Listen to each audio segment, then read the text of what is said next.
Bakery میں تازہ ڈب روٹی بننے کی.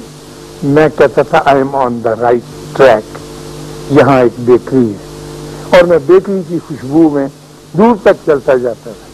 دیکھیے یکگیر ایک طرف توجہ ہونے کا کیا فائدہ ہے.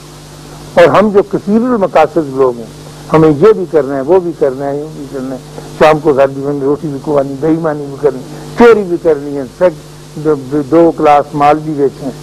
جب میں کہنے کے وہاں پہنچتا تھا 12-14 قدم پہ، تو میری بیکری کی خوشبو جو ہے وہ ماند پڑ جاتی تھی، اور آگے پیٹرول کی اور ڈیزل کی خوشبو. میں سمجھتا تھا کہ ہاں میں فلنگ اسٹیشن کے پاس پہنچ گیا ہوں. فلنگ اسٹیشن سے مجھے لیفٹ ہینڈ کو گھومنا ہوتا تھا.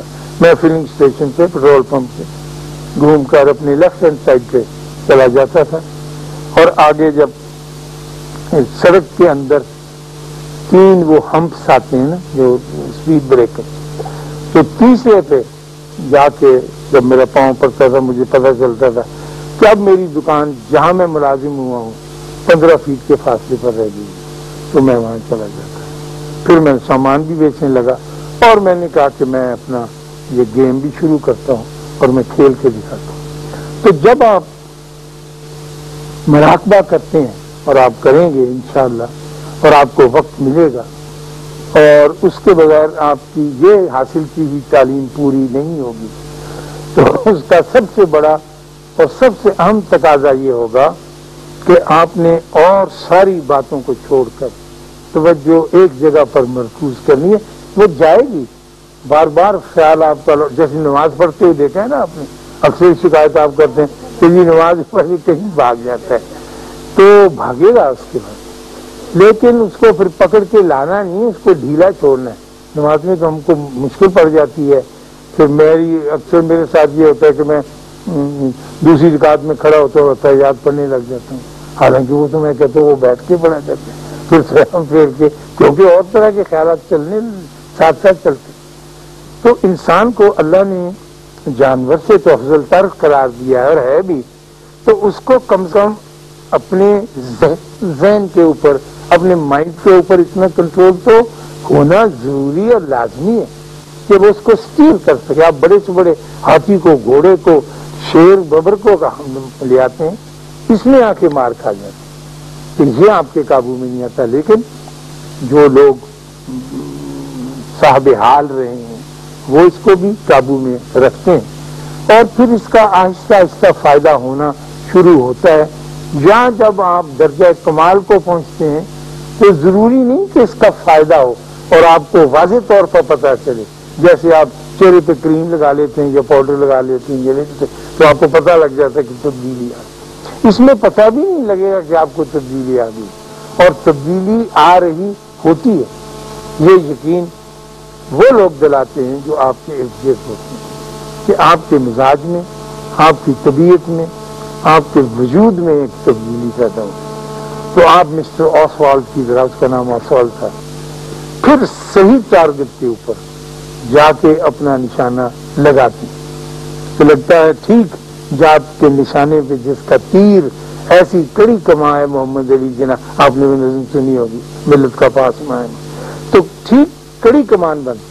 اور پیارے حضرات، کڑی کمان نہ ہوئی تو پھر زندگی کا کوئی فائدہ نہیں. پھر تو ہم ایسے ہی آئے اور کھایا پیا اور 2-4 بندوں سے سلیکٹ کیا، چلے گئے. اپنا مارک نہیں چھوڑا ہے. بندے کو اپنا مارک چھوڑنا ہے، جیسا کیسا بھی مارک، اور بہتر یہ ہے کہ پازیٹیوٹی کا مارک جو ہے وہ اس نے چھوڑنا. تو یہ ہمارے بابے، یہ ہمارے مینٹر، یہ ہمارے استاد، جب ہم کو یہ مشرق میں زیادہ ہے، مغرب اس کے لیے بہت بے چین ہے، اور وہ آرزو رکھتا ہے کہ ہم کو یہ تعلیم دی جائے، ہم اس کے بارے میں جانیں. میں جب پڑھاتا تھا وہاں روم یونیورسٹی میں، تو ایک ہی بات کا بار بار ذکر ہوتا تھا کہ ہمیں وزڈم آف دا ایسٹ کے بارے میں کچھ بتاؤ. مجھے خاص صاحب کو اب خود کو نہیں پتا تھا کہ میں یہاں ہم نے کیا، کالج سے چلے گئے، نوکری مل گئی، وہاں پڑھائیں گے. اب میں چھپتا پھرتا تھا، میں کہتا تھا وزڈم آف دا ایسٹ کوئی چیز نہیں ہے، آپ کی وزڈم بہت تگڑی ہے. دیکھو اللہ نے آپ کو کتنی بڑی صلاحیت عطا کی ہے، آپ 1 سیکنڈ میں 1 لاکھ بندہ مار سکتے ہیں. ولایت کے پاس یہ بہت بڑی خوبی ہے نا کہ وہ کیا نام بش ہے، وہ کہتا ہے کہ یہاں پر کارپیٹ بومبنگ کرو.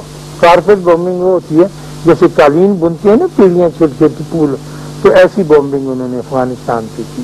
اور وہ کہنے لگے کہ نئے ہتھیار ہم نے دیسی قتل بنایا ہے جو پتھر کی چٹان کو آنے بعد میں ریت میں تبدیل کر دیتا ہے، اور لوگوں کے قریب سے ہم نے آکسیجن کھینچی ایسے بنے ہیں. وہ ایک صاحب مجھے ملے کوئٹہ میں انہی دنوں میں جب یہ ہو رہی تھی بمباری، میں کچھ پتہ کرنے گیا تھا. اس نے کہا صاحب کیسے لڑیں؟ میں کوئی آدھے میل کے فاصلے پر بیٹھا ہوا تھا جب یہ بمباری ہوئی، اور اتنے زور سے مجھے آکسیجن کی طلب ہوئی کہ مجھے یوں لگتا تھا میرے پھیپھڑے میرے منہ میں آ گئے دانتوں میں، کھنچتا تھا بدن، اور آکسیجن تھی نہیں ابھی بالکل. تو یہ انہوں نے صلاحیت پیدا کی. ٹھیک ہے اور بھی کچھ کام کرتے ہیں، لیکن ان کی توجہ زیادہ اسی طرف ہے کہ آدمیوں کو کس طرح سے انہیلیٹ کیا جائے. ایک اوزار بنا تھا یہاں پر مسٹر کلاشنکوف نے بنایا تھا، رشین نے، بہت مشہور آدمی، ابھی فوت ہوا ہے. اس نے جو مشین بنائی ہے اس سے صرف آدمی ہی مار سکتے ہیں، یعنی بنایا ہی اس مقصد کے لیے گیا تھا کہ گروہ بیٹھا ہو تو اس کو ہم کلاشنکوف سے ہاتھی کا شکار نہیں کر سکتے، شیر کا نہیں کر سکتے، ہرن کا نہیں کر سکتے، وہ صرف آدمی کو ہی مار سکتی ہے. اس کی یہ خوبی اب بھی یہاں آپ نے دیکھی ہوگی لٹکائے پھرتے ہیں، وہ بھی آپ کو خوفزدہ کرنے کے لیے کہ مجھ میں یہ صلاحیت ہے کہ میں جب چاہوں آپ کو مار سکتا ہوں، تو آپ اس سے ڈرتے ہیں. تو روحانیت کے اس دنیا میں اس بات کا بار بار تقاضا ہوتا ہے کہ جب تک آپ اپنے آپ کو نہیں جان، جب تک مسٹر بش اپنے آپ کو نہیں جانے گا کہ وہ کون ہے، اس کو پتہ ہی نہیں چل رہا بیچارے. وہ ایک ایسی روش پہ چلا جا رہا ہے بڑی بھلمن ساعت کے ساتھ، اور بھلمن ساعت میں انورٹڈ کامرس میں استعمال کرتا ہوں، تو وہ اسی پر چلتا چلا جائے.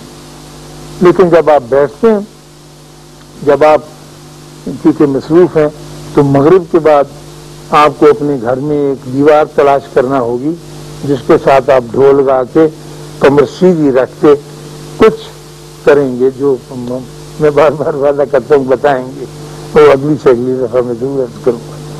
تو پھر ہوگا. اور لیکن صبح کے وقت ذرا اور زیادہ آسانی ہوتی ہے.